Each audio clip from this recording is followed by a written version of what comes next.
reminder, we've got Mollie come to speak to us in a moment. But for now, let's turn to Scripture and give Mollie a round of applause in a moment. As the Father has loved me, so have I loved you. Now remain in my love. If you keep my commands, you will remain in my love, just as I have kept my Father's commands and remain in his love. I have told you this so that my joy may be in you and that your joy may be complete. My command is this: love each other as I have loved you. Greater love has no one than this, to lay down one's life for one's friends. You are my friends if you do what I command. I no longer call you servants, because a servant does not know his master's business. Instead, I have called you friends. For everything that I learned from my Father, I have made known to you. You did not choose me, but I chose you and appointed you, so that you might go and bear fruit, fruit that will last, and so that whatever you ask in my name, the Father will give you. This is my command: love each other. This is the word of the Lord. Thanks be to God. Well, ladies and gentlemen, let's give it up for your friend of mine, Mollie Palmer. Good morning. Thank you, Gareth. So this morning we are continuing our series looking at the cross. Last week, Matt spoke to us about the victory of the cross as Jesus defeated evil and good prevailed. This morning we're going to explore how Jesus dying on the cross was the ultimate act of friendship. Derek Kidner defines friendship from a biblical point of view as candor and constancy. Candor refers to vulnerability and transparency, and constancy means commitment. And then Tim Keller went on to paraphrase this work, and I think he put it perfectly when he said, "Friends always let you in, and they never let you down." Keller then goes on to argue that this definition of friendship can be perfectly illustrated by Jesus' death on the cross. Jesus' death on the cross was a heroic act of friendship. Jesus was demonstrating the very words that he taught his friends in that upper room when he said, "Greater love has no one than this, to lay down one's life for one's friends." When I was preparing this talk earlier this week, I was sat in the office and I was reflecting on this verse. And I thought I would test my friends to see how good they were. So I asked the question, I said, would anybody here give up their life for mine? And almost immediately, and I'm pretty sure before I even finished the sentence, Beth said no. Which I'm trying to not take too personally, but we're going to move on. Faith did say she'd take a bullet for me, but it would be a paintball bullet, and she'd have to be covered up in all the gear, the goggles, head mask, all the stuff. So with that information, I'm looking for some new friends, guys. If any of you would like to lay down your life for me, I'll be at the back after. Come and speak to me. No, but this verse highlighted to me the magnitude of what Jesus did on that cross. And I consider myself a pretty good friend, but if you ask me if I'd give up my life for theirs, no questions asked. I'm going to need some context here. What's the situation? Would they do the same for me? Is it their fault? For me, in the busyness and relentlessness of life, the remarkableness of the cross can sometimes get lost or forgotten. As we hear about it every week in church and we read about it in our Bibles, and we reflect on this story at Easter and Jesus' birth at Christmas, we can know this truth without fully comprehending its implications. I'm sure we can all think of a moment where we have felt distant from God. I can think of many. And some of you might be feeling that way this morning. We can feel forgotten, unimportant, discouraged, unloved, unseen. But despite our feelings or circumstances, Jesus' heroic act of dying on the cross remains true. Before we chose him, he chose us, and he gave his life and felt the weight of the world's sin on him. And he did this knowing that we would reject him and mock him and doubt him, ignore him and question if he loved us. And yet this offer of friendship remains true for us. And even when we falter, he never does. So over the next 20 minutes, we're going to reflect on Jesus' death as an act of pure and perfect friendship, so that we might draw closer to him and grow in our relationship. And in those moments where we feel forgotten, rejected, or unloved, we can meditate on this truth and learn something more of God's boundless love for us. So, firstly, friends always let us in. And this was perfectly embodied on the cross by Jesus. He was completely vulnerable in that moment, and he gave everything for us. So most of my friends have had to bail me out from time to time, and most of these times it has involved my car in some capacity. And I love my car, but it's not the most high-tech. It doesn't have aircon, it has those windy little windows, and it doesn't have electric locking. And when I first got my car, my mum said one thing to me. She said, "Never leave your keys in the car." She said, "Every time you leave the car, take them with you, because my car is incredibly easy to lock your keys inside." And I've done this more times than I'd like to admit. But this first time that I did it was most definitely the worst. So I was at university in Plymouth at the time, and I was on placement in a school in Cornwall, and I had a really long commute, like an hour and a half both ways. And this particular morning, I had a lesson observation, and it's a massive part of passing like teacher placement. So a mentor from the school, a mentor from the university would come, they'd watch you teach, they'd record you, they'd grade you, and then at the end, you'd find out if you passed or not. And it's as terrifying as that sounds. It's really scary. So I made sure that I got nice and early, got all my stuff together, so there was going to be no troubles. I could get into school and get everything sorted. It was December at the time, so I had to de-ice my car. So I got out, got in my car, as you do, turned the ignition on, turned the heater on, got my music going, lights on and everything. After a few minutes, I got out of the car and started scraping off the ice. And finally, I was done. And I went to get back in my car, and the door would not open. And I tried the passenger door, the boot, anything I could, and I could not get in. And this wouldn't have been so bad, but the keys to my car were in there, the keys to my house were in there, my phone, my coat, my money, everything that I needed to get anywhere was in the car. I had no way to contact anybody else. And in that moment, the only thing I could think to do was knock on as many doors as I could. But I lived in a student area, so as you can imagine, at 5:30 in the morning, not many people were up. And I knocked on as many doors as I could, and finally, a really annoyed-looking man opened the door. And I sort of frantically explained what happened. He thrusted his phone towards me and said, "Hey, you can use that." So I rang the only number I had memorized, which was my childhood landline, because who memorizes any phone numbers these days? And I rang a couple times, and finally my dad picked up. He said he didn't really know what he could do to help me because he was 2 hours away at the time.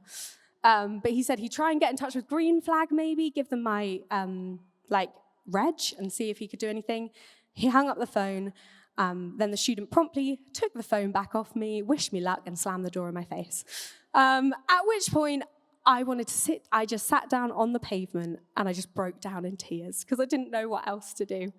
I still had no way to contact school to let them know I wasn't going to be there for my observation. I still had no coat, and I'm pretty sure hypothermia was beginning to set in. And that's when I remembered my very good friend, Vicky, lived not too far away. Again, with no way to contact her, I trekked to her house and banged on the door. And then her very annoyed housemate opened the door, and the same sort of thing happened again. And I was trying to explain, I was getting really upset. And that's when Vicky heard from upstairs.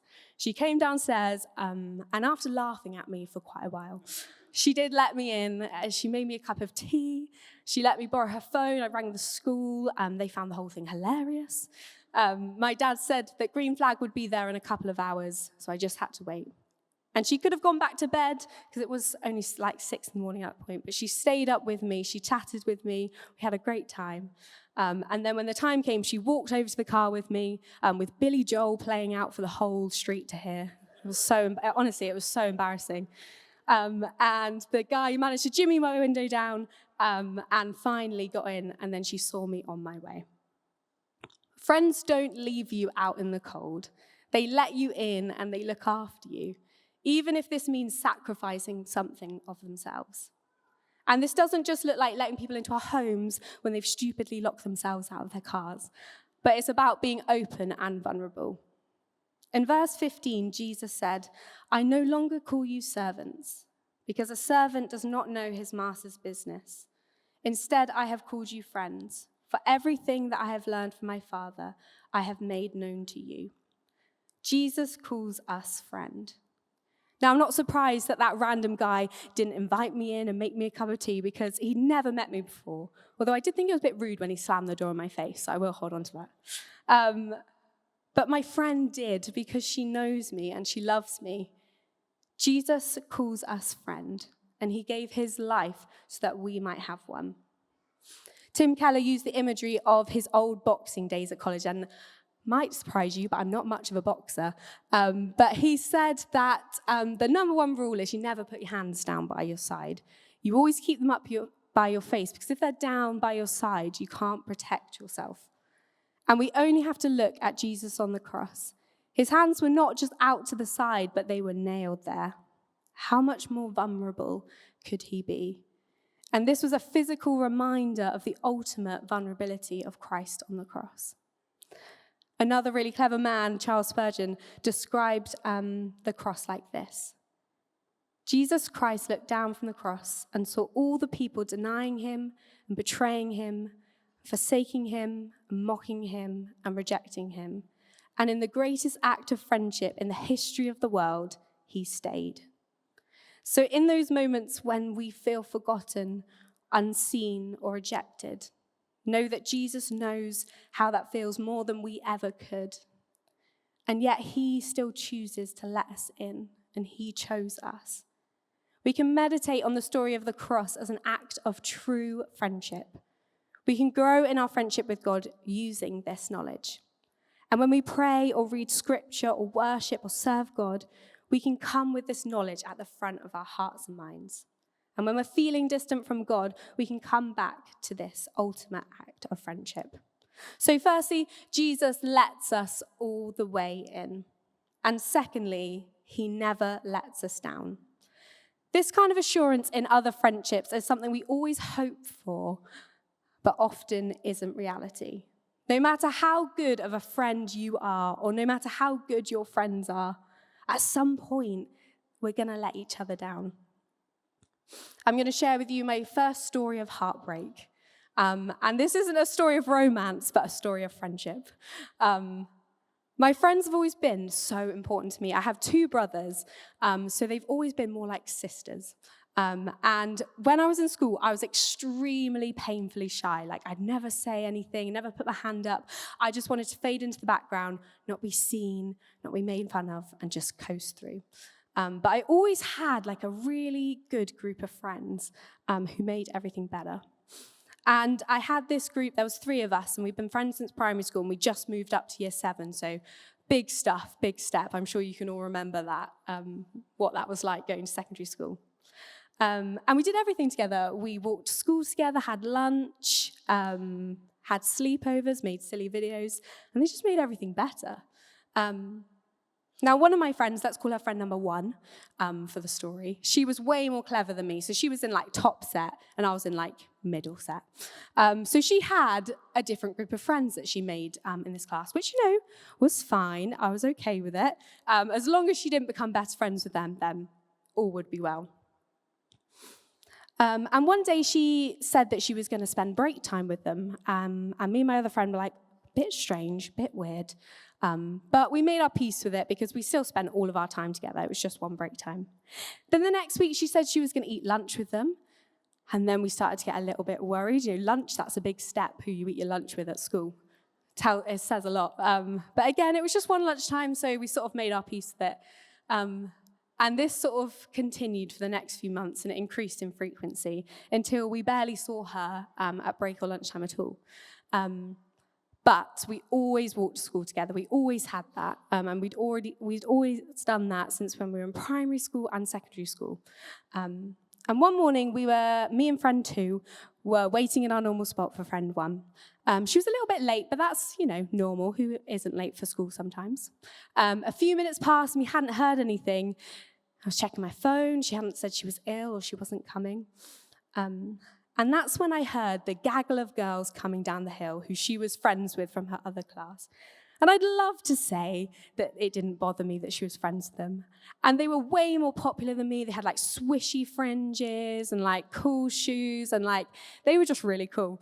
And to be honest, guys, I did not like them. Whenever I saw them around school, I would just turn the other way. I just didn't want to see them. I didn't want to sort of compare myself to them and her friendship with them. So I saw them coming, I looked at the floor and just waited for them to pass. And that was when friend 2 gave me a tug on the arm and told me to look up. And I looked up, and there in the middle of them was friend 1, arm in arm, laughing her head off, having the time of her life. And they came sailing past us, and she didn't even give us a second look. It was so cold, guys. It was cold. It was brutal. And in that moment, my heart did break, because this person who I'd been friends with for so long and who I loved so much didn't feel the same way about me anymore. Now, I don't blame her at all, because she is lovely, and we've all done many things at school that we're not proud of.